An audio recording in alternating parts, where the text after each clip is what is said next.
that's a real blow, isn't it? Because for a player we've not seen hardly anything of, we were hopeful that we would be seeing him maybe March time. Well, it's really frustrating, isn't it? You know, as you say, he has been like sort of conspicuous with his absence over the last week with, you know, all the videos that have been coming out of Gomez back in training. Everyone's been saying, oh, well, where's Gbamin? Because we had that little snippet of good news that he was back in sort of first team involvement. And then obviously he's had this this new sort of setback now. And, you know, it would have been really nice to get him back by, you know, March time, because with that period of time before the end of the season, we could have just, you know, gave him as many minutes as possible.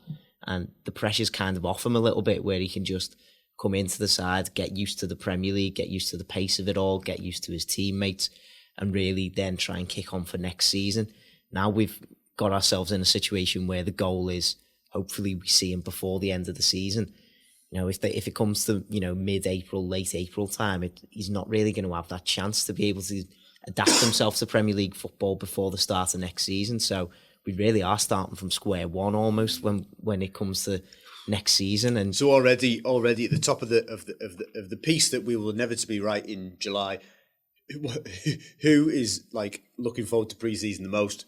Jean-Philippe Gbamin, already number one. Yeah, 100%. And it's so frustrating as well, because he is the player that we signed to replace one of our most important players in the squad. Crazy, and we've hardly been able to see him. We've seen him for 135 minutes so far this season.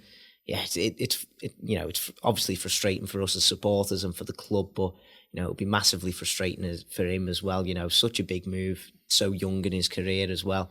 You know, he'll be desperate to get back onto the pitch. So, you know, any sort of setback like this for him is going to be so frustrating as well. So, fingers crossed he can quite quickly move on from this one, and hopefully we will see him before the end of the season.